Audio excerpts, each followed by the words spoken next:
बिहार में हुए राजनीतिक उलटफेर का लाभ लोकसभा चुनाव के दौरान यूपी के पूर्वांचल में भाजपा और उसके सहयोगी दलों को मिल सकता है। नीतीश कुमार के एनडीए का हिस्सा बन जाने के बाद से भाजपा के साथ ही एनडीए के घटक दलों के कंधे से कुर्मी बिरादरी के मतों का बिखराव रोकने का बोझ हल्का हो गया है। सबसे अधिक राहत भाजपा की सहयोगी अपना दल यानी कि एस, जिसकी मजबूत पकड़ कुर्मी बिरादरी में मानी जाती है, उसको मिली है। विपक्ष पूर्वांचल में नीतीश को सक्रिय कर रहा था। नीतीश कुमार जब तक विपक्षी खेमे में थे तब तक बार बार विपक्ष ये रणनीति बना रहा था कि पूर्वांचल के कुर्मी बाहुल्य सीटों पर उन्हें लाया जाए। उन्हें पूर्वांचल की किसी सीट से प्रत्याशी तक बनाए जाने की कवायद भी चल रही थी। वहीं बिहार से सटा होने के कारण पूर्वांचल के कुर्मी बिरादरी के लोग नीतीश से अधिक जुड़ाव रखते हैं। लिहाजा एनडीए गठबंधन के सामने कुर्मी मतों के बिखराव को रोकने की चुनौती थी।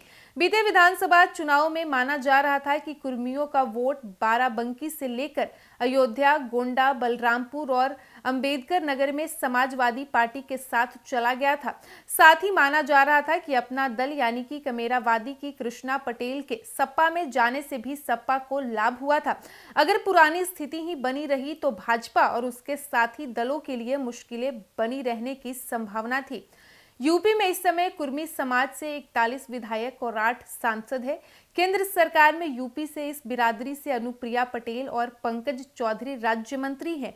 यूपी सरकार में 3 कैबिनेट मंत्री और 1 राज्य मंत्री हैं। कुर्मी बिरादरी के नेताओं के मुताबिक यूपी की 33 लोकसभा सीटें ऐसी है जहां पर कुर्मी मतदाताओं की संख्या अधिक है। इन सीटों में पूर्वांचल की प्रयागराज, फूलपुर, प्रतापगढ़, बस्ती, डुमरियागंज, जौनपुर, मछली शहर, कुशीनगर, महाराजगंज, मिर्जापुर, वाराणसी, अयोध्या सीट पर कुर्मी बिरादरी बहुत मजबूत मानी जाती है।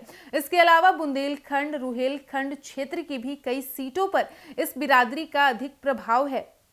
एक बार फिर से बता दें कि बिहार में हुए राजनीतिक उलटफेर का लाभ लोकसभा चुनाव के दौरान यूपी के पूर्वांचल में भाजपा और उसके सहयोगी दलों को मिल सकता है। नीतीश कुमार के एनडीए का हिस्सा बन जाने के बाद से भाजपा के साथ ही एनडीए के घटक दलों के कंधे से कुर्मी बिरादरी के मतों का बिखराव रोकने का बोझ हल्का हो गया है। वहीं सबसे अधिक राहत भाजपा की सहयोगी अपना दल, जिसकी मजबूत पकड़ कुर्मी बिरादरी में मानी जाती है, उसको मिली है।